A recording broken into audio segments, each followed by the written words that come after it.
രഞ്ജിത്തിന്റെ സംവിധാന അരങ്ങേറ്റ ചിത്രമായ രാവണ പ്രഭു വീണ്ടും തിയേറ്ററുകളിലേക്ക് എത്തുമ്പോൾ ആവേശത്തിലാണ് ആരാധകർ. പിന്നാലെ അഡ്വാൻസ് ബുക്കിംഗിലൂടെ ചിത്രം നേടിയ കളക്ഷൻ കണക്കുകളും പുറത്തെത്തിയിട്ടുണ്ട്.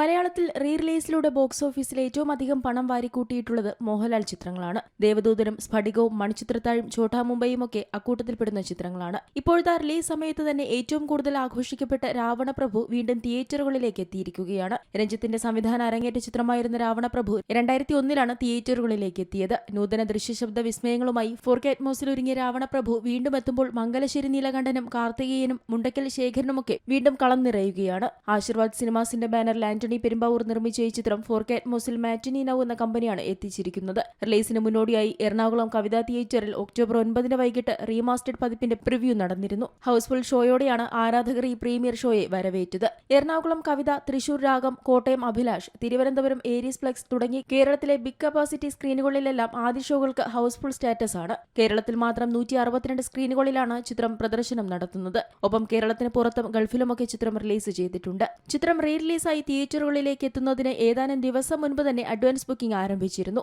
ഇപ്പോഴത്തെ അഡ്വാൻസ് ബുക്കിംഗിലൂടെ ചിത്രം നേടിയ കളക്ഷൻ സംബന്ധിച്ച കണക്കുകളാണ് ചർച്ചയാകുന്നത്. റിപ്പോർട്ടുകൾ പ്രകാരം 294 ഷോകളിൽ നിന്ന് അഡ്വാൻസ് ബുക്കിംഗിലൂടെ കേരളത്തിൽ നിന്ന് 23,000 ടിക്കറ്റുകളാണ് ചിത്രത്തിന്റേതായി വിറ്റുപോയത്. ഇതിലൂടെ 36 ലക്ഷം രൂപയാണ് രാവണപ്രഭു നേടിയത്. ഒരു റീ റിലീസ് ചിത്രത്തെ സംബന്ധിച്ച് നോക്കുമ്പോൾ ഇതൊരു മികച്ച അഡ്വാൻസ് ബുക്കിംഗ് കണക്കാണ്. അതേസമയം ബംഗളൂരു പോലുള്ള സെന്ററുകളിലും മികച്ച പ്രതികരണമാണ് ചിത്രത്തിന്റെ അഡ്വാൻസ് ബുക്കിംഗിൽ ലഭിച്ചത്. വരും ദിവസങ്ങളിലും ചിത്രം തിയേറ്ററുകളിൽ മികച്ച ഓളം സൃഷ്ടിക്കുമെന്ന് തന്നെയാണ് സിനിമ അനലിസ്റ്റുകൾ പറയുന്നത്. ഛോട്ടാ മുംബൈ പോലെ രാവണപ്രഭുവിനും റീ റിലീസിൽ തരംഗമുണ്ടാക്കാൻ സാധിക്കുമെന്നാണ് പ്രേക്ഷകരുടെ കണക്കുകൂട്ടൽ. എവർ ക്ലാസിക് ചിത്രമായ ദേവാസുരത്തിന്റെ രണ്ടാം ഭാഗമാണ് രാവണപ്രഭു. മംഗലശ്ശേരി നീലകണ്ഠൻ, കാർത്തികേയൻ എന്നിങ്ങനെ ഇരട്ടവേഷങ്ങളിലായിരുന്നു നടൻ മോഹൻലാൽ സിനിമയിലെത്തിയത്. Vasundhara Das, Revathi, Innocent, Napoleon, Vijayaraghavan, NF Varghese, Saikumar, Siddique, Manoj K. ജയൻ, ജഗദീഷ് ശ്രീകുമാർ, ജഗദീഷ്, സുകുമാരി, മഞ്ജുപിള്ള തുടങ്ങിയവരായിരുന്നു ചിത്രത്തിൽ മറ്റു കേന്ദ്ര കഥാപാത്രങ്ങളെ അവതരിപ്പിച്ചത്. സുരേഷ് പീറ്റേഴ്സ് സംഗീതം നൽകിയ ചിത്രത്തിന് ഗാനങ്ങൾ എഴുതിയത് ഗിരീഷ് പുത്തഞ്ചേരിയായിരുന്നു. അതേസമയം വമ്പൻ കളക്ഷൻ തന്നെയാണ് രണ്ടാം വരവിലും മോഹൻലാൽ ചിത്രമായ ഛോട്ടാ മുംബൈ നേടിയത്.